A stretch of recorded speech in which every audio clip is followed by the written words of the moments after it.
Hey guys, Joe here. Well, I'm completely set up for a different kind of video, but got out here, got things about halfway set up, and the mosquitoes are absolutely driving me nuts. So I thought I'd take a second just to show you guys what I do about the mosquitoes, both in the woods, and actually we use this technique on our deck because it's not screened in, but we enjoy spending evenings and early mornings when it's nice and cool out on the deck, but the mosquitoes bother us, so this is how we deal with that. So let me get kind of sort of rearranged here, and I'll give you just a quick run through what I do. It's quick and simple, but I think it's a handy tip. So hang on.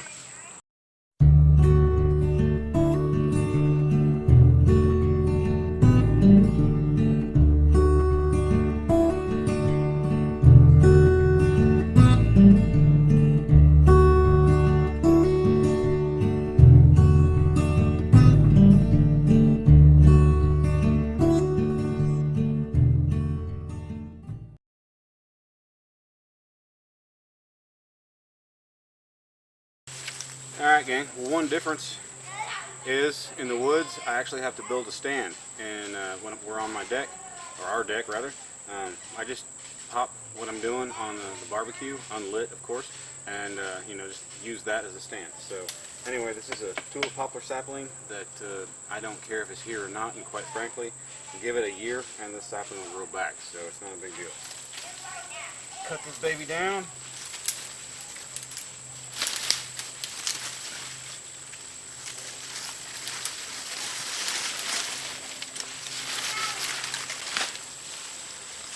Alright guys, so there we go. So as it's probably pretty obvious, this is going to be pounded into the ground.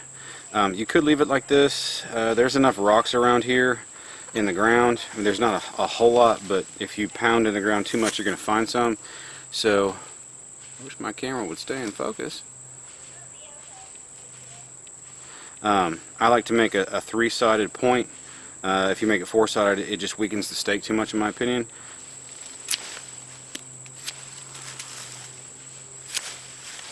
That's good enough. I mean, you don't have to put it in the ground very far at all. Now, it doesn't need to be that high up off the ground. Once again, I need to rearrange the camera angle. Alright. Seeing as I'm going to be kneeling down, I don't want this thing too high up off the ground. So I'm going to leave it just out of frame on this side.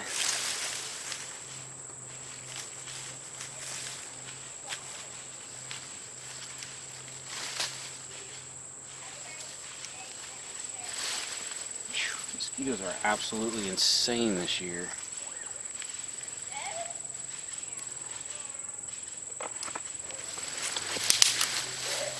Alright. So, now all you want to do, I mean, this is really quick and easy. It's just taking longer, obviously, because I'm doing this for a camera and having to change camera angles and stuff. Square off the top here so you can pound it in the ground without busting up the top of this.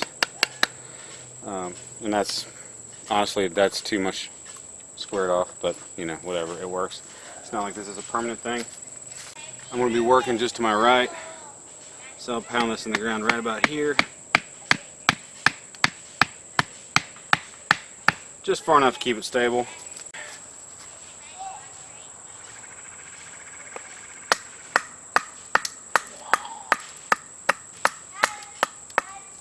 Just split that down.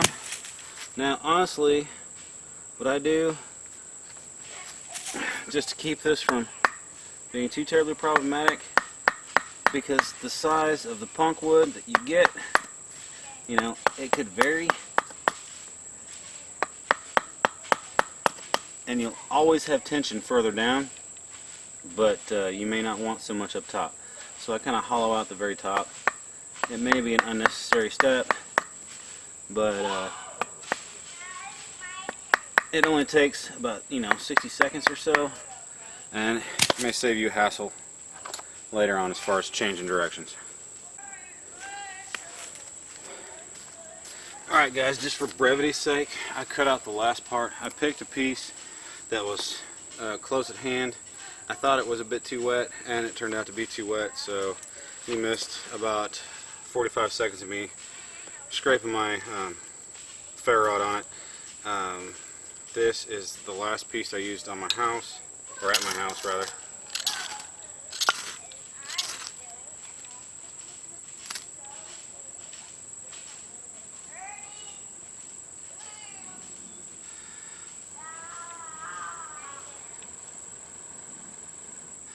Now, granted, this was a lot easier because it was already charred, but I don't want this to be a long video, and yeah, this makes it easier. So, anyway, so you have your smoldering piece of punkwood right here,